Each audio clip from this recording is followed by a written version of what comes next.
Hello everyone, स्वागत करता हूं आप सभी का लर्निंग बैच यूट्यूब चैनल पर। आज हमारी वीडियो नंबर 6 है कैपिटल गेन इनकम पर। और इससे पहले जो लास्ट वीडियो हमारी थी वो एग्जम्पशन हम उसमें शुरू कर चुके थे, जिसमें हमने बात करी थी कि 4 तरीके की एग्जम्पशन पर हम बात करेंगे। अच्छा, पहले मैं आपसे एक सवाल पूछता हूँ कि ये जो एग्जम्पशन होती हैं, ये जो डिडक्शंस होती हैं, वर्ड्स जो हैं ये टैक्स पेयर की नज़र से जब आप सोचते हो, यानी टैक्स जो आप पे करते हो उसकी नज़र से अगर हम सोचते हैं तो ये अच्छी चीज़ है बेकार चीज़ है? ऑब्वियस है अच्छी चीज़ है, क्योंकि इनसे कहीं ना कहीं हमें फ़ायदा होता है। फ़ायदा कैसे? तो आपने जो भी इनकम अर्न किया, जो भी आपका रेवेन्यू जनरेट हुआ, उसमें से आप एक कुछ एग्जाम्पशन लेस कर देते हो, कुछ डिडक्शन के नाम पे लेस कर देते हो। तो जितनी ज़्यादा चीज़ें लेस करने को मिलेंगी, उतना ही आपका जो इनकम है, वो नेट जो इनकम बन के आता है वो कम होता चला जाता है। और वो अच्छी बात है, जितना वो इनकम जो बन रहा है नेट इनकम वो कम होगा, उतना ही हमारा टैक्स क्या होगा, कम होगा। कौन चाहता है ज़्यादा टैक्स देना? तो हर कोई चाहता है कि मुझे ज़्यादा से ज़्यादा एग्जाम्पशन मिले, मुझे ज़्यादा से ज़्यादा डिडक्शन मिले। लेकिन हर एग्जाम्पशन और हर डिडक्शन के लिए कुछ कंडीशंस होती हैं। अगर वो पर्सन पर्सन मतलब कोई भी वो 7 कैटेगरी के जो पर्सन्स हैं, वो पर्सन अगर वो उन कंडीशंस को सेटिस्फाई करता है, पास करता है, तो उसको वो डिडक्शन या फिर उसको वो एग्जम्पशन मिलनी बिल्कुल जाहिर हो जाती है। सिंपल। अच्छा, लास्ट में जो हमने एग्जाम्पशन शुरू करी थी कैपिटल गेन के अंदर, वो थी कौन सी? 54 वाली एग्जाम्पशन थी। उसके जल्दी से ना हम थोड़े से फटाफट से एक ऐसे पॉइंट्स ओवर थ्रू कर लेते हैं कि भाई हमने वो एक्चुअली में उसके अंदर था क्या। ताकि मैंने आपसे कहा भी था कि भाई 54 अगर आपको अच्छे से समझ में आ जाएगी तो बाकी जो बची हुई 3 एग्जाम्पशन आपके सिलेबस में वो भी आपको ईजिली समझ में आ जाएंगी। और यार एक बात और, जैसे कि आप कोई वीडियो देखते हो ना, तो आप कोशिश करा करो कि आप पूरी सीरीज़ देखो, 1 2 3 4, चाहे आपको टॉपिक आता ही क्यों ना हो, क्या पता आप उसमें कुछ चीज़ मिस हो रही हो। तो अगर आप पूरी 1 2 3 सीरीज़ करके देखते हैं तो आपको सब टॉपिक समझ में आएंगे। फिर भी कोई टॉपिक नहीं समझ में आता तो उस वीडियो के नीचे कमेंट्स कर दिया करो कि मुझे ये प्रॉब्लम है। मैं पूरी कोशिश करूँगा और करता ही हूँ, बल्कि मैं रिप्लाई करता हूँ कि भाई आपको अगर ये टॉपिक नहीं समझ में आया तो उसको इस तरीके से समझें। ठीक है, अब मैं फटाफट से रिवीजन देता हूँ आपको 54 एग्जाम्पशन का। तो वहाँ पर जो हमने एग्जाम्पशन करा था अंडर सेक्शन 54 सेक्शन था, याद है ना? 54 का सेक्शन। नोट सारी चीज़ें कर लिया करो यार। और बाकी जो बात आती है थ्योरी की, तो थ्योरी के लिए मैं नोट्स बिल्कुल प्रिपेयर हो रहा है, रेडी है, वर्क इन प्रोग्रेस है, वो जल्दी आपको मिल जाएगा। यहाँ पे अंडर सेक्शन 54 की मैं बात करूँ तो नॉइज़ आ रहा होगा, नॉइज़ आने दो, उसे इग्नोर करें आप। लॉकडाउन थोड़ा बहुत खुला है, उसके चक्कर में यार गाड़ी वाड़ी चलने लग गई फिर से। तो किसके लिए एप्लीकेबल है? मैंने 3 चीज़ों पर फोकस करा था। किसको ये एग्जाम्पशन मिलेगा, कब मिलेगा, मतलब क्या करना पड़ेगा उसे, किसको मिलेगा, कब मिलेगा और कितना मिलेगा, यही 3 चीज़ें हमें फोकस करनी है। तो ये वाली जो एग्जाम्पशन थी ये मिल रही थी आपके इंडिविजुअल एंड एचयूएफ को। ठीक है, इन दो ही लोगों को, इन 2 पर्सन्स को ये एग्जाम्पशन मिल रही थी। क्या करना पड़ेगा? अगर आपने ट्रांसफ़र किया है कोई रहने वाला घर, रेजिडेंशियल हाउस प्रॉपर्टी ट्रांसफ़र किया है, और वो लॉन्ग टर्म होना चाहिए, ये इसमें एक कंडीशन रखी हुई थी। कोई भी long term residential house property आपने ट्रांसफ़र किया है तो आपको ये एग्जम्पशन मिल सकती है। लेकिन ट्रांसफ़र करने के बाद चुप नहीं बैठना, आपको उन पैसों से नया घर या तो बाय करना था या तो क्या करना था, कंस्ट्रक्ट करना था। इसके लिए टाइम पीरियड था 2 साल, इसके लिए कितना था, 3 साल। आप चाहो तो पहले का भी बाय करके रख सकते हो और उसकी एग्जम्पशन ले सकते हो 1 साल पहले पहले। ठीक। इसके बाद अगर आपने बाय नहीं किया, कंस्ट्रक्ट नहीं किया, तो आप उस पैसे को डिपॉजिट कर सकते हो। कहाँ पर डिपॉजिट कर सकते हो? सेंट्रल गवर्नमेंट अकाउंट स्कीम के अंदर आप उसे डिपॉजिट कर सकते हैं। इसके बाद था कि भाई कितनी एग्जम्पशन मिलेगी, अमाउंट की एग्जम्पशन कितनी है, अमाउंट ऑफ एग्जम्पशन, सारे पॉइंट्स यही बोले थे मैंने उस दिन। तो हमने वहाँ पे देखा था कि पूरा एग्जम्पशन आपको मिल सकता है। जैसे ये था डायग्राम, यहाँ पे हमने ये फॉर्मेट देखा था। पूरा एग्जम्पशन जितना भी आपने इन्वेस्ट किया है नए घर को खरीदने बनाने में, या डिपॉजिट जितने का भी किया है, सारे अमाउंट को आप एग्जम्पशन ले सकते हो, बशर्ते वो इस अमाउंट से ज़्यादा ना हो। सिंपल है। उसके बाद यहाँ पे एक लॉजिक था, क्या ये तो हमने लॉजिक से करा। और जो थ्योरेटिकल फॉर्म में था वो क्या था कि जो भी आपका gross long term capital gain आया है और जो भी आपने अमाउंट इन्वेस्ट किया है विच एवर इज़ लोअर, तो ये एक थ्योरेटिकल बात है, हमने लॉजिकली सीख लिया ऊपर। उसके बाद एक कंडीशन थी कि जो आपने नया घर खरीदा है या बनाया है उसको 3 साल तक आपको संभाल के रखना है। पीरियड ऑफ होल्डिंग जो है मोर देन या इक्वल टू 36 महीने तो कम से कम आप उसे संभाल के रखेंगे। मोर देन ही होना चाहिए, बल्कि कम नहीं, इक्वल नहीं। तो पीरियड ऑफ होल्डिंग 36 महीने से कम नहीं होनी चाहिए। मतलब आपने जो नया घर खरीदा और बनाया उसको 36 महीने तक जो है होल्ड करके ही रखना है। अगर आपने जल्दी बेच दिया, मतलब आपकी जो मन में इंटेंशन क्या थी, आपकी इंटेंशन थी कि भाई मैं इसे बाय इसलिए कर रहा हूँ ताकि मुझे एग्जम्पशन मिल जाए, और बाद में दोबारा बेच के वापस पैसे घर में लाने की कोशिश कर रहे हो, तो गवर्नमेंट करता है ऐसे चालाकी नहीं चलेगी, आपको इसे 36 मंथ कम से कम इसे होल्ड करके रखना है। और ही फिर उसके बाद आप इसे बेच सकते हो दोबारा। आपको फिर दोबारा लॉन्ग टर्म कैपिटल गेन ही लगेगा, मतलब कुल मिला के। अगर आप इस लॉ का उल्लंघन करते हैं तो आपकी एग्जम्पशन छीन ली जाएगी। मैंने वो लास्ट में वर्ड ऐसे ही लिखवा दिया था, छीन ली जाएगी। तो इन दोनों का काम अभी हमारे पास नहीं है। हम सिर्फ एग्जम्पशन कैसे मिलेगी, कितनी मिलेगी तक सीख रहे हैं। एग्जम्पशन छीन कैसे ली जाएगी वो मैं आपको बाद में ही बताऊंगा।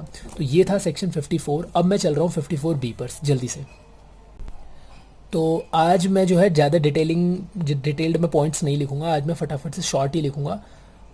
54 में आपने लिख ली होंगी जो भी चीज़ें लिखी होंगी। इंडिविजुअल ये किसके लिए एप्लीकेबल है, इंडिविजुअल और HUF के लिए। 54 किसके लिए थी, अरे मैंने हेडिंग नहीं लगाई आज। एग्जम्पशन, ये हम सीख रहे हैं एग्जम्पशन अंडर सेक्शन 54D किसके लिए एप्लीकेबल है, इंडिविजुअल और HUF को ये वाली एग्जम्पशन मिलेगी। क्या करना पड़ेगा, तो आपको ट्रांसफ़र करना पड़ेगा अर्बन एग्रीकल्चरल लैंड। अगर आपने कोई ज़मीन बेची है, खेती की ज़मीन बेची है, और वो कहाँ पर थी वो खेती की ज़मीन, अर्बन यानी शहर में थी, चाहे वो लॉन्ग टर्म रही हो या वो शॉर्ट टर्म रही हो। जैसे कि उस 54 में क्या था, लॉन्ग टर्म होना चाहिए वो रेजिडेंशियल हाउस प्रॉपर्टी जो आपने बेचा है। यहाँ पे जो आपने ट्रांसफ़र किया है वो क्या किया होना चाहिए ट्रांसफ़र, अर्बन एग्रीकल्चरल लैंड, और चाहे वो लॉन्ग टर्म हो शॉर्ट टर्म हो। ठीक, इसको बेचने के बाद, ट्रांसफ़र करने के बाद जो भी आपने कमाया उस कमाई से आपको 2 साल के अंदर अंदर बाय कर लेना है।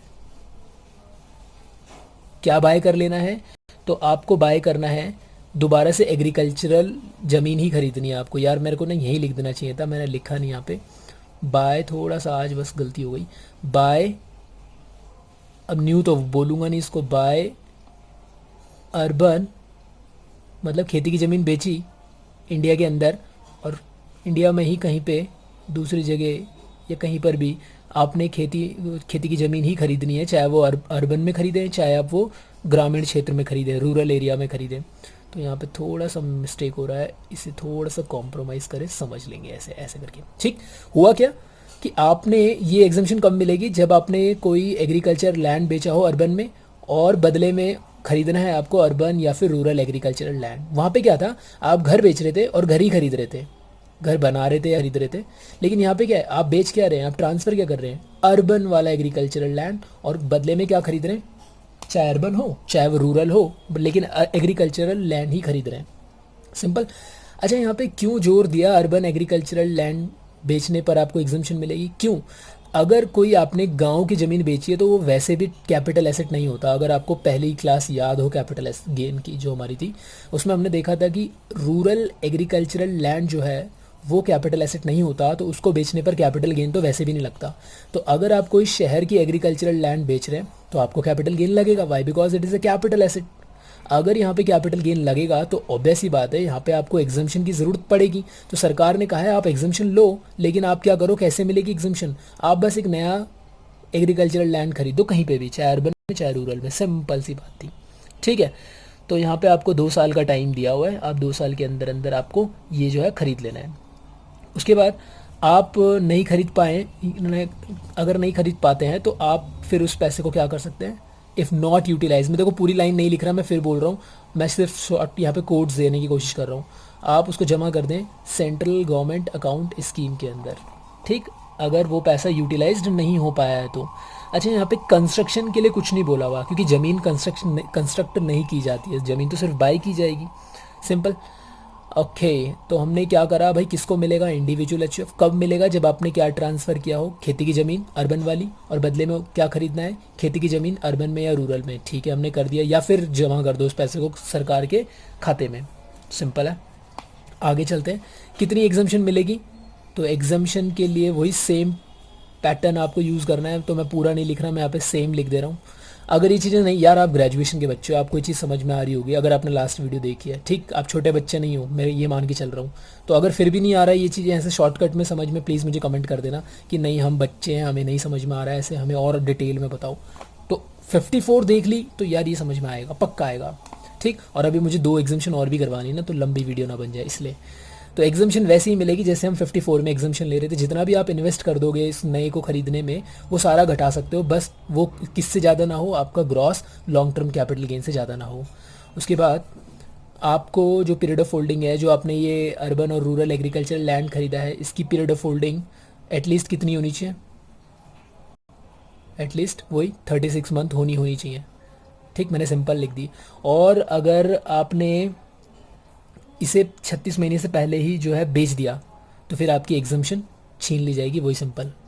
ठीक, यहाँ से क्वेश्चन ना के बराबर बनते हैं, बल्कि ना ही नहीं बनते हैं। 54 से एक क्वेश्चन बन जाते हैं, लेकिन 54B के क्वेश्चन बनते ही नहीं है, थ्योरी के फॉर्म में ही आ जाता है कई बार। तो थ्योरी अगर मैं आपको थोड़ी बहुत दिखा दूँ तो यहाँ पे लिखी हुई है कि exemption is allowed to individual and HUF, following condition must be passed, must be satisfied, कि आगे कंडीशन पास होनी चाहिए। तो ये मैंने इस तरीके से थ्योरी, ये सब थ्योरी भी मैं इनको एक PDF फॉर्म में अरेंज करके, सारी इनकम टैक्स की थ्योरी आप आराम से बैठ के पढ़ सकते हैं।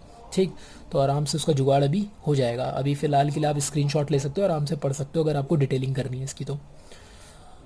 डन। तो मैं इस पर कोई क्वेश्चन नहीं करवाने वाला, मेरा टारगेट था 54B के बारे में बताना, मैंने बता दिया। अगर मैं इसे समअप करूं तो मुझे मिला कि 54 की एग्जम्पशन कब मिलेगी, 54B की एग्जम्पशन कब मिलेगी। तो हम ऐसे बना लेते हैं, क्या चीज़ आपने बेची, यानी क्या चीज़ आपने ट्रांसफ़र करी और फिर उसके बदले आपको क्या बाय करना है, कंडीशन है ना यही। तो 54 की एग्जम्पशन तब मिलेगी अगर आपने क्या ट्रांसफ़र किया है, रेजिडेंशियल हाउस प्रॉपर्टी, और बदले में आपने रेजिडेंशियल हाउस प्रॉपर्टी ही खरीदना है, तभी आप एलिजिबल हैं 54 एग्जम्पशन के लिए। 54 की एग्जम्पशन कब मिलेगी, जब आपने अर्बन एग्रीकल्चरल लैंड बेचा और ख़रीद लिया बदले में अर्बन या फिर रूरल एग्रीकल्चरल लैंड। सिंपल। अभी हमारी एग्जम्पशन रही 54EC, इसको मैं बताऊंगा, एंड 54F, इसको भी मैं बताऊंगा। चलते हैं फटाफट से 54EC पर। तो 54, 54EC और 54F का ज़्यादातर क्वेश्चन बन जाते हैं। ठीक, तो इस पर हम एक एक एग्जाम्पल भी ज़रूर करेंगे। 54EC पे चलते हैं। लो भाई, हम स्टार्ट कर रहे हैं 54EC, लेकिन यार प्लीज़ मुझे बता देना, मैंने 54B जो है जल्दी जल्दी में तो नहीं भगा दिया। अगर आपको ऐसा लग रहा है तो प्लीज़ मुझे कमेंट कर देना, और नहीं भी लग रहा है तो भी कर देना, मुझे बता देना कि नहीं नहीं ठीक है, या फिर नहीं आपने गलत किया, जो भी है, जैसे भी आप मुझे बस कमेंट करके बता देना, ठीक है। तो 54B को 54B के जैसे ही हमने निकाल दिया, पॉइंट्स वही थे यार, उसमें बताना ही क्या था। अब आ जाओ 54EC में, ये थोड़ा सा नया है, नया मतलब इंपॉर्टेंट रहेगा हमारे लिए। किसको मिलेगा 54EC का एग्जम्पशन, तो ये मिलेगा एनी SSC को, किसी भी SSC को, कोई भी। कितने थे, 7 तरीके के SSCs होते हैं ना हमारे। कोई इंडिविजुअल हो सकता है, HUF हो सकता है, पार्टनरशिप फर्म हो सकती है, कंपनी हो सकती है, लोकल अथॉरिटी, यही तो थे, and body of individual, association of person, artificial judicial of persons, ये 7 कैटेगरीज में बांटे हुए पर्सन्स को। तो इनमें से हर कोई जो है एलिजिबल है इस एग्जम्पशन को पाने के लिए। ठीक है, हर कोई चाहता है भाई मुझे एग्जम्पशन मिले, मेरी इनकम कम हो, अगर मैंने कोई कैपिटल गेन इनकम अर्न करी है तो मैं चाहूँगा कि मुझे कोई ना कोई एग्जम्पशन मिले। मेरे पास कितनी एग्जम्पशन है, 54, 54B, 54EC, 54F, ये हमारे सिलेबस की हैं। ठीक है, इसके अलावा भी हैं, लेकिन हमें वो सब नहीं जाना इतना डेप्थ में। तो कहता है ये सबको मिलेगी। अब क्या करना पड़ेगा कि हमें ये वाली एग्जम्पशन मिल जाए, तो अगर आपने ट्रांसफ़र किया है any long term capital asset, transfer any long term capital asset, कुछ भी बेचा हो बशर्ते कि वो लॉन्ग टर्म हो। वाओ, कितना अच्छी बात बोल दी यहाँ पे कि कुछ भी बेचा हो बशर्ते कि वो लॉन्ग टर्म कैपिटल एसेट होना चाहिए। ठीक, तो लॉन्ग टर्म कैपिटल एसेट होनी अच्छी बात है, चलो यार कुछ भी बेच दो बस वो लॉन्ग टर्म होना चाहिए, लेकिन बदले में कुछ खरीदना वरीदना भी है। हाँ, खरीदना पड़ेगा, उस पैसे का आपको इस्तेमाल करना पड़ेगा, और आपको बाय करना पड़ेगा आपको स्पेसिफाइड एसेट। आपको स्पेसिफाइड, कुछ स्पेसिफाई किया जा रहा है, वो ऐसे एसेट्स आपको खरीदने हैं। वो कौन से एसेट्स हैं जो स्पेसिफाइड हैं वो बताऊंगा अभी। और इसकी कोई टाइम पीरियड है कि हाँ, तो विद इन 6 मंथ, 6 महीने के अंदर अंदर ख़रीद लेना है। फ्रॉम द, लिख देता हूँ थोड़ा ठीक से, from the date of transfer. तो ट्रांसफ़र जो है, जब आपने ट्रांसफ़र किया है उसके 6 महीने के अंदर अंदर आपको ये ख़रीद लेना है। ठीक, अब ये स्पेसिफाइड एसेट्स क्या हैं तो ये मैं आपको बता देता हूँ यहाँ पे। तो बोलता है कि आपको बॉन्ड खरीदने हैं,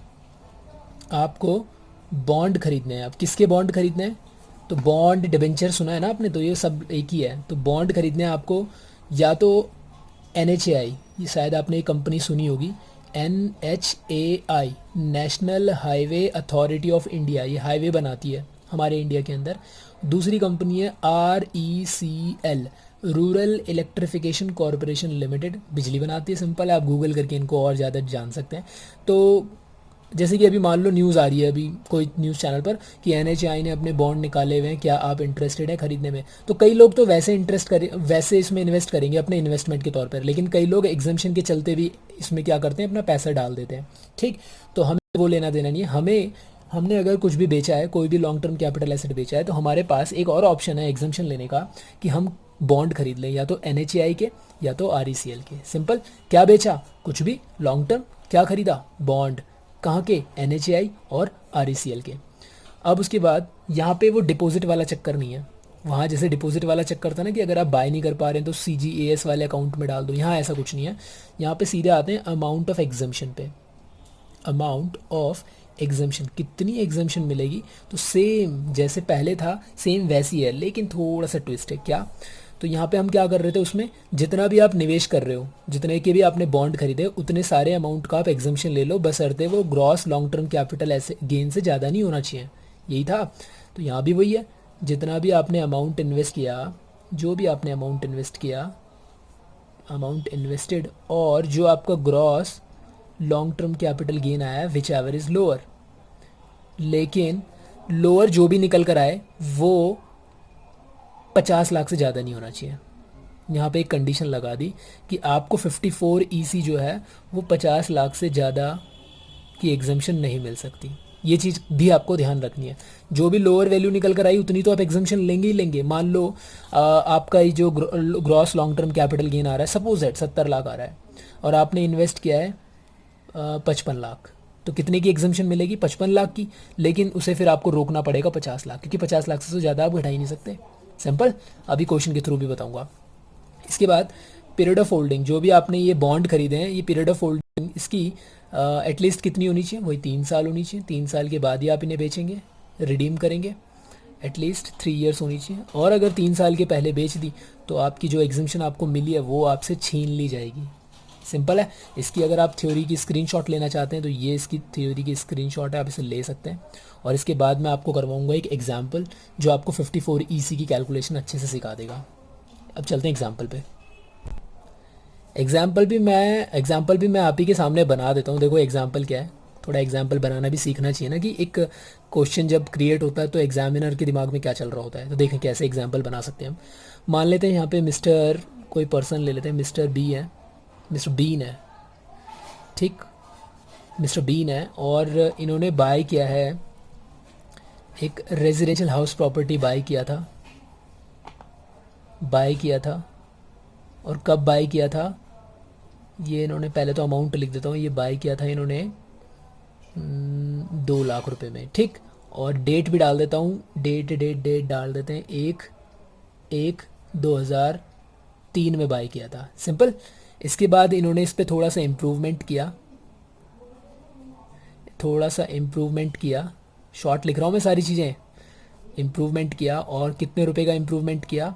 तो इन्होंने 90,000 रुपये का इम्प्रूवमेंट किया। और कब किया? 1/10/2007 में आके इम्प्रूवमेंट किया। ठीक, और इसके बाद इन्होंने इस घर को जो है बेच दिया, सोल्ड कर दिया। इसके बाद इन्होंने इसे बेच दिया। कितने में बेचा? तो यार थोड़ा कम लग रहा है, मैं एक काम करता हूँ, इसको 12 लाख कर देता हूँ। 12 लाख में ख़रीदा था, और इसको कर देते हैं 2 लाख हो जाएगा ये। नहीं, ये 90,000 छोड़ दो। इसको 12 लाख में ख़रीदा था, 90,000 का आपने इसमें इम्प्रूवमेंट किया हुआ, और आपने इसको बेचा करीबन 70 लाख में। अब ये मैं समझना कि यार इतने में कैसे बिक गया, वो सब बात की बात है। क्या पता वहाँ पे मेट्रो आ गई हो उनके घर के आसपास, जो उन्होंने वो घर खरीदा था 12 लाख में 2003 में, 70 लाख में बिक गया। बिक सकता है, क्यों नहीं बिक सकता इतने टाइम बाद तो। और ये बेचा इन्होंने अपने प्रीवियस ईयर 2018-19 में। सीओटी भी इन्होंने पे करा इन्होंने 1% @1%। किसका 1%? तो जितने का वो माल, जो घर बिका उसका 1% निकालना होता है हमें। सिंपल। अब यहाँ तक की तो ये सिंपल स्टोरी थी, यहाँ तक तो आप कैपिटल गेन निकाल दोगे, लेकिन जो गेन निकलेगा वो ग्रॉस होगा। आपने क्या करा, इस बंदे ने, मिस्टर बीन ने बाय किया। क्या बाय किया? तो इन्होंने बाय किया, बॉन्ड बाय किए। एक तो एनएचएआई के बॉन्ड बाय किए, और एक आरईसीएल के बॉन्ड बाय किए। आरईसीएल के बॉन्ड NHAI की बॉन्ड बाई किए इन्होंने, दोनों की डेट होंगी और दोनों की वैल्यूज़ भी लिख देता हूँ।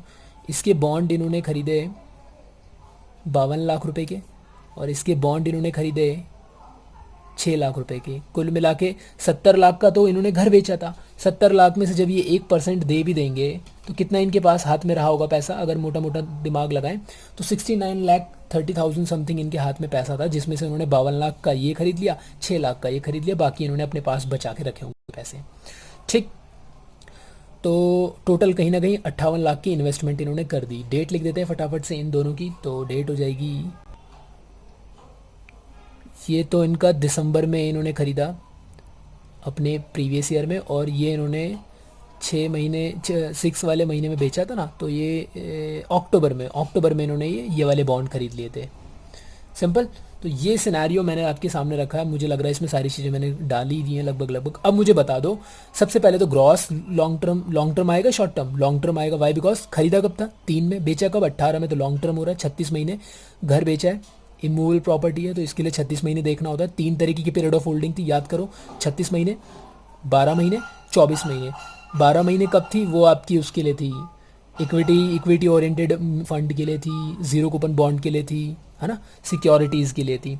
और सिक्योरिटीज़ के अंदर अगर अनलिस्टेड शेयर है तो वहाँ पे 24 महीने आपको देखना पड़ता है, अदरवाइज सबके लिए 36 महीने देखना होता है। 36 महीने से पहले बेच दिया, 36 महीने या उससे पहले बेच दिया तो शॉर्ट टर्म, उसके बाद बेचा तो लॉन्ग टर्म। यहाँ पे ये लॉन्ग टर्म बन रहा है, बिल्कुल सही। और क्या ये कैपिटल एसेट है? तो बिल्कुल कैपिटल एसेट भी है, तो कैपिटल गेन कैलकुलेट होगा। तो मुझे ग्रॉस निकालो, फिर कितनी एग्जम्पशन मिलेगी तो बात की कॉल है। तो फटाफट से फॉर्मेट बना लेते हैं। फॉर्मेट सबको याद होगा, मैं फटाफट बनाऊंगा बिना प्रेजेंटेशन के। ठीक, सेल कंसिडरेशन जब हम लास्ट वीडियो बनाएंगे जिसमें हम क्वेश्चन करेंगे कौन से जो हम इंपॉर्टेंट क्वेश्चंस करते हैं हर सीरीज़ में, सैलरी में करे थे, एचपी में करे थे, तो जब हम वहाँ पे करेंगे तब वहाँ हम फॉर्मेट वगैरह अच्छे से डिज़ाइन कर लेंगे। अभी आप सीख रहे हैं सिर्फ।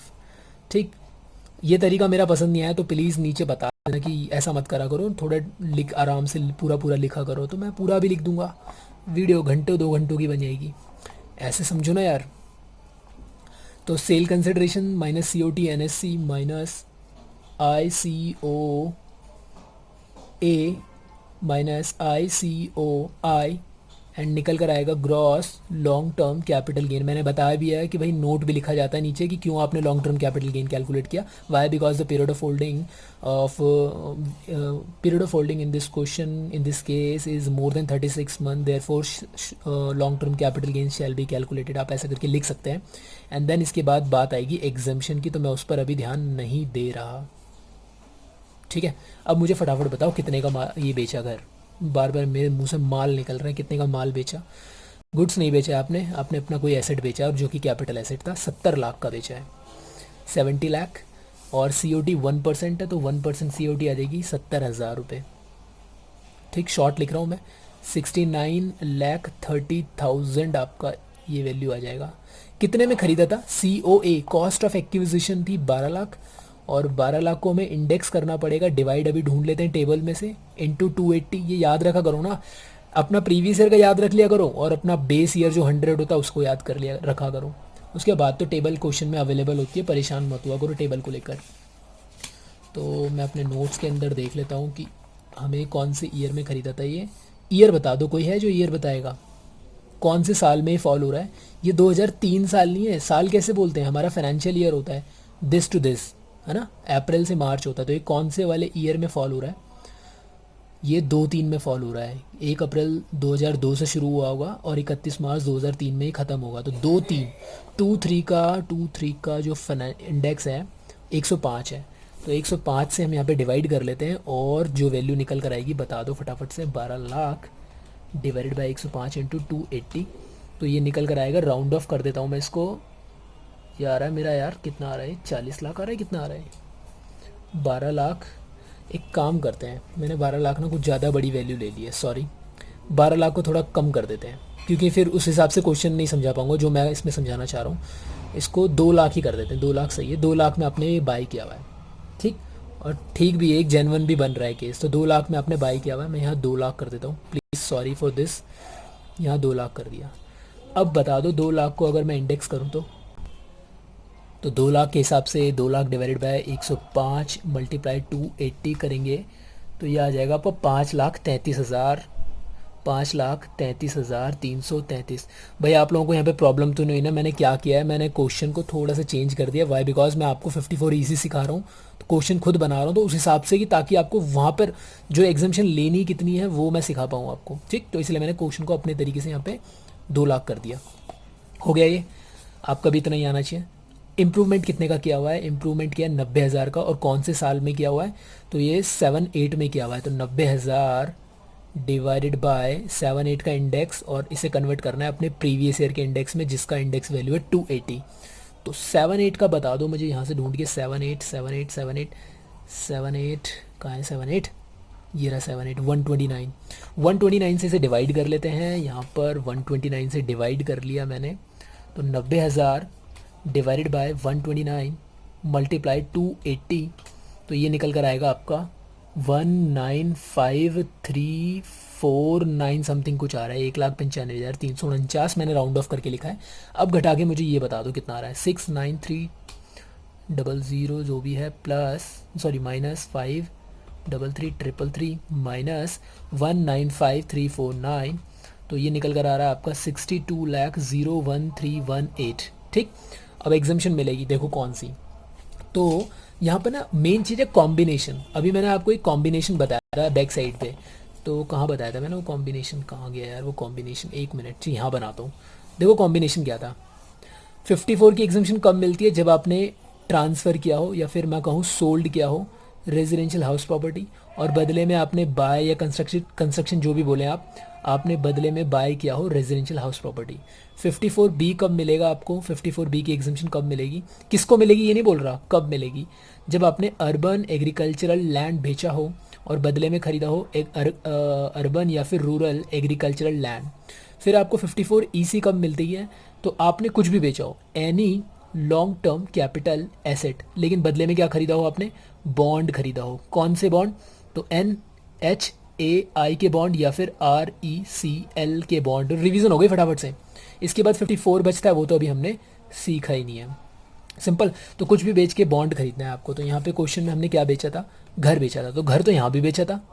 क्या हमें 54 मिल सकती है? नहीं, क्योंकि इन भाई साहब ने जो बाय किया है वो बॉन्ड बाय करे हुए हैं, तो यहाँ ये 54 मिल नहीं सकती। हालांकि ये शुरू में पास कर रही थी कंडीशन, लेकिन यहाँ आके फेल हो गई। सेम 54EC, कुछ भी बेचो, डजेंट मैटर, घर बेचो कुछ भी, बस कैपिटल एसेट होना चाहिए, कुछ भी बेचो, और लॉन्ग टर्म होना चाहिए, ठीक। ये 2 कंडीशन है। मैंने ठीक है, कंडीशन पास हो रही है। बदले में बॉन्ड खरीदना है इन दोनों कंपनियों के। तीसरी कोई कंपनी के अगर ये खरीदता वो अलाउड नहीं था, इन 2 के ही अलाउड है 54EC के लिए। 54EC के लिए ये 2 बॉन्ड अलाउड है। तो यहाँ पे हमने कंडीशन सारी पास कर ली। 54E की एग्जामेशन इन भाई साहब को आराम से मिल जाएगी, एग्जामेशन अंडर सेक्शन 54EC, ठीक है। अब आ जाओ, मेन पार्ट यहाँ पे आता है, कितना एग्जामेशन मिलेगा। इन्वेस्ट तो इन्होंने 58 लाख किया हुआ है, तो 58 लाख घटा दूँ यहाँ पे।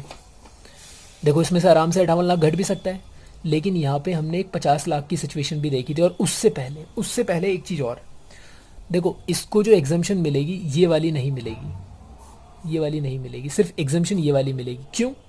क्योंकि आपको पता होना चाहिए, जब हमने लॉ पढ़ा था तो वहाँ पे 6 महीने के अंदर अंदर आपको बॉन्ड खरीदने हैं जब आपने ट्रांसफ़र किया है। तो ट्रांसफ़र की डेट है आपकी 1/6/18। तो इसके अगर हम 6 महीने की गिने, तो एक तो ये खुद 6 वाला मंथ हो जाएगा, 6 7 8 9 10 11, यानी 6 होता है ना, 1 2 3 4 5 6। तो 1/11/2018 से पहले पहले आपको बॉन्ड खरीद लेना था अगर आप एग्जामेशन चाहते हैं तो। अब आपने ये खरीदा है 1/10 को और ये खरीदा है 1/12 को, तो ये एग्जामेशन तो मिलने वाली नहीं है। ये सिर्फ आपका जो पैसा निवेश हुआ है इसकी आप इनकम टैक्स में एग्जामेशन नहीं ले सकते।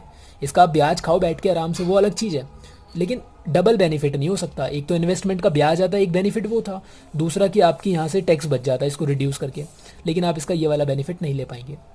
बचता ये, इसको घटा लेंगे। ये 52 लाख है, इस 52 लाख को घटा तो लेंगे, लेकिन क्योंकि अपने आप में यहाँ 50 लाख से ज़्यादा नहीं घटा सकते, इसीलिए आपको यहाँ पे सिर्फ 50 लाख घटाने को मिलेंगे। समझ में आई मेरी बात?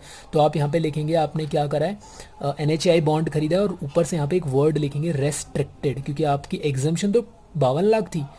रेस्ट्रिक्ट क्या लिख दिया मैंने, ED है, ठीक, E और ये D है। तो यहाँ पे एग्जामेशन तो 52 लाख की मिल जाती, लेकिन क्योंकि उसे रेस्ट्रिक्ट करना पड़ेगा, हमारे लॉ के अकॉर्डिंग बोला गया है 54EC जो है वो 50 लाख से ज़्यादा आपको नहीं मिल सकती। एंड देन करके आपके पास net long term capital gain कितना आ जाएगा ज़रा बता दो। तो -50 लाख ये आएगा आपके पास 12,01,318 समथिंग जो भी है। सिंपल है। ऐसे करके ये क्वेश्चन करना था, इसकी स्क्रीनशॉट ले सकते हो, खुद भी ट्राई कर सकते हो। सॉल्यूशन आपके सामने कर दिया है मैंने, कोई मिस्टेक हो तो प्लीज़ मुझे कमेंट्स में कर देना। एक लास्ट एग्जाम्शन है जो 54F है, वो भी मैं अभी इसी वीडियो में आपको करवाऊंगा। इसके बाद कुछ एडिशनल टॉपिक बचेंगे और उसके बाद लास्ट वीडियो है इसकी, इस वाली वीडियो के बाद लास्ट वीडियो, जिसमें हमारी ये सैलरी कैपिटल गेन जो है पूरी तरीके से खत्म हो चुका होगा। और उसके बाद एक वीडियो आएगी जिसमें इंपॉर्टेंट क्वेश्चन होंगे। उसके बाद हम करेंगे रेजिडेंशियल स्टेटस वाला चैप्टर। ठीक, आगे का सब बता दिया मैंने अभी थोड़ा बहुत। डन। 54F पे चलते हैं अब। अगर आप अब तक एक चीज़ नोटिस कर रहे होंगे कि भाई जितनी भी एग्जामेशन गवर्नमेंट दे रही है, गवर्नमेंट बड़ी चालाक है। गवर्नमेंट क्या कहती है, हम आपको एग्जामेशन देंगे जब आप अपनी पॉकेट से पैसा मार्केट में मतलब मार्केट में इन्वेस्ट करोगे। ठीक, तो आपको अपना पैसा जो है पॉकेट में नहीं रखना, आपको मार्केट में फ्लो करना है, तो ही हम आपको एग्जामेशन देंगे। तो इस तरीके से गवर्नमेंट ने लॉ बनाया हुआ है। ठीक है, आओ 54F पर आते हैं। तो कॉम्बो भूलना मत, 54 कब मिलेगी, 54B की एग्जामेशन कब मिलेगी, 54EC की एग्जामेशन कब मिलेगी, और अब बात करेंगे हम 54F की एग्जामेशन कब मिलेगी। तो सबसे पहला सवाल उठता है किसको मिलेगी, तो same again individual and HUF को मिलेगा।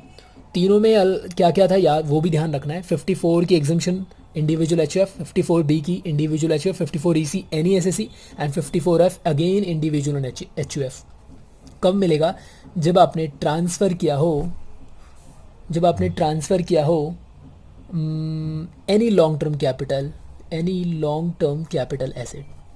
ठीक है, लेकिन यहाँ पे बोलता है एक्सेप्ट रेजिडेंशियल हाउस प्रॉपर्टी को छोड़कर।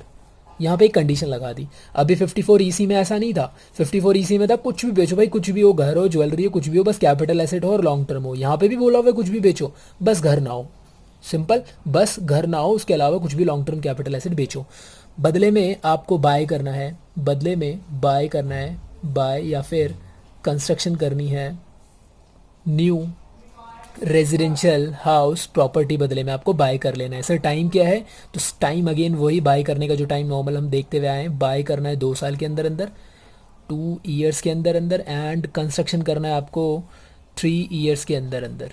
ठीक है, ये लो जी, 3 ईयर्स के अंदर अंदर कंस्ट्रक्शन करनी है, 2 साल के अंदर अंदर बाय करनी है। जो मर्जी आपको वो कर लो, और आप चाहो तो बाय 1 साल पहले भी कर सकते हो। यहाँ पे भी मैंने बाय लिख दिया, 1 ईयर पहले भी बाय कर सकते हो। सिंपल। एंड अच्छा हाँ, मैंने 54EC का आपको थ्योरी का स्क्रीनशॉट नहीं दिया, ये लो आप उसे भी खींच लो अगर फटाफट खींचना चाहते हो। दे दिया था यार मेरे ख्याल से, हाँ दिखा तो दिया था ये। ठीक है, मैं डाइवर्ट कर रहा हूँ टॉपिक से। आ जाओ फिर से, किसको मिलेगा एग्जाम्शन, इंडिविजुअल HUF कब मिलेगा, अगर आपने कुछ भी कोई भी लॉन्ग टर्म कैपिटल एसेट बेचा हो सिवाय रेजिडेंशियल हाउस प्रॉपर्टी के, और बदले में आपको नया घर बना लेना है या फिर ख़रीद लेना है, कुछ भी करें आप, इन दोनों में से मर्जी आपकी है, तो आप एलिजिबल हो जाएंगे 54F के। अगर आपको अभी घर मिल नहीं रहा है या ज़मीन नहीं मिल रही कंस्ट्रक्शन करने के लिए, तो तब तक आप उस पैसे को हमारे पास दे दो, ऐसा सरकार कहती है। सेंट्रल गवर्नमेंट अकाउंट स्कीम में इस पैसे को डाल दो। डालने की भी डेट होती है इसमें कि भाई ड्यू डेट, ITR की ड्यू डेट से पहले पहले आपको जमा करना होता है। पहली मैंने लास्ट वीडियो में आपको ये सब चीज़ें बता दी थी। अब मान लो हमने बाय, कंस्ट्रक्शन या फिर इन तीनों में से कोई भी एक काम कर लिया, सवाल उठता है कितनी अमाउंट ऑफ एग्जाम्शन आपको मिल जाएगी। अमाउंट ऑफ एग्जाम्शन, इसका ये वाला पॉइंट बड़ा इंपॉर्टेंट है, कितना एग्जाम्शन मिलेगा, अमाउंट ऑफ एग्जाम्शन। सिंपल, ये पॉइंट इसका मोस्ट इंपॉर्टेंट है। तो इसके लिए मैं अभी जगह छोड़ देता हूँ, उसके नीचे आ जाते हैं कि जो आपने नया घर खरीदा है, यहाँ पे जो घर को छोड़कर कुछ भी बेचो लेकिन खरीदो घर, वाह कितना अच्छा कॉम्बिनेशन है। तो यहाँ पे जो आपने नया घर खरीदा, बनाया है, जो भी किया है, उसका जो पीरियड ऑफ होल्डिंग है वो एटलीस्ट वही अगेन कितना होना चाहिए, 3 ईयर्स होना चाहिए। ठीक है, और अगर आपने ये 3 साल के अंदर ही बेच दिया तो एग्जाम्शन आपकी छीन ली जाएगी। मैं क्या लिख रहा हूँ यार, छीन ली जाएगी, सिंपल मैंने लिख दिया। ठीक है, एंड अब मुझे बताना है कि अमाउंट ऑफ एग्जाम्शन कितना मिलेगा। इसके लिए मैं डायरेक्टली पहले एक एग्जांपल लूँगा एंड देन आपको बताऊँगा कितना एग्जाम्शन मिलेगा। ठीक, ये रहा आपके लिए एग्जांपल, बहुत बढ़िया वाला एग्जांपल लेकर आया हूँ। तो यहाँ पे बोलते हैं मिस्टर आवारा एक भाई साहब हैं और उन्होंने बाय किया था 2 लाख रुपए में एक ज्वेलरी खरीदी थी 1/8/2006 में। बहुत बढ़िया। उन्होंने फिर उसमें इम्प्रूवमेंट भी करवाया होगा, ज्वेलरी के ऊपर काफ़ी सारी इम्प्रूवमेंट होती है ना, पानी चढ़ाना है, उसको सफाई करना है, पता नहीं क्या क्या होता है। तो वो 40,000 रुपये का उन्होंने कुछ इम्प्रूवमेंट करवाया उस ज्वेलरी पर और कब, 1/2/2009 में, बिल्कुल सही। उसके बाद उन्होंने उस ज्वेलरी को बेच दिया 15 लाख में, और उसके ऊपर COT 1 लाख रुपए की उन्होंने पे करी अपने कमीशन, जिसको भी एजेंट वगैरह से बिकवाई होगी। एंड देन बाद में उन्होंने एक नया घर खरीद लिया उन पैसों से, कितने का, 8,40,000 का। सिंपल है। अब मेरे को यूँ बताओ कि इसको छोड़ दो, इस वाले को छोड़ दो, इससे ऊपर वाले सिनेरियो में मुझे ये बताओ कि आपने क्या चीज़ बेची है। चलो पूरा ही देख के बता दो आपने बेचा क्या चीज़ है। अब कई लोगों का ध्यान यहाँ जाता है, अब ये कहते, कई लोग ये सोचते हैं कि भाई ये तो हमने बाय किया। अरे भाई ये बाय किया, इसी को तो बेचा है हमने, हम तो बेचने की बात कर रहे हैं ना। आज की रेट कौन सी है? आज की रेट ये है, देखो मैंने डेट भी नहीं डाली, ये आपके प्रीवियस ईयर की डेट है, 1/10/2018। तो एक मतलब इस वाले ईयर की जो हम कैलकुलेशन कर रहे हैं, ठीक है, सारा तो मेन काम यहीं से हो रहा है ना। तो इस आज हमने बेचा क्या है? जो हमने पहले कभी खरीदा था, तो यानी ज्वेलरी बेची है। और ख़रीदा क्या? घर। कंडीशन कौन सी पास हो रही है, कौन सी एग्जामेशन मिल जाएगी? 54F की। याद करो वो कॉम्बो कहाँ बनाई थी मैंने, वो कॉम्बो, एक मिनट जस्ट वेट, ये बनाए थे मैंने कॉम्बो। यहाँ क्या था? कुछ भी बेचो, any long term capital asset residential house property को छोड़कर, ऐसे करके आपने कोडिंग बना दो, रिवीजन हो जाती है फट से। Any long term capital asset RHP को छोड़कर, और बदले में खरीदना क्या है? RHP। अब इस क्वेश्चन में क्या है? आपने बेचा ज्वेलरी है, खरीदा घर है। ज्वेलरी बेचा नहीं, ज्वेलरी बेचा नहीं, यहाँ चल सकता है कुछ भी बेचो, यहाँ ज्वेलरी चल रहा है, लेकिन यहाँ बॉन्ड खरीदने को कह रहा है, और इसने तो यहाँ घर खरीदा हुआ है। तो ये वाला कॉम्बो यहाँ पास हो रहा है, यहाँ सेटिस्फाई हो रहा है, तो आपको 54F की एग्जाम्शन मिलेगी। सिंपल, ऐसे करके आपको पहचान करनी है। अब आ जाओ, इस क्वेश्चन को जल्दी से सॉल्व कर लेते हैं।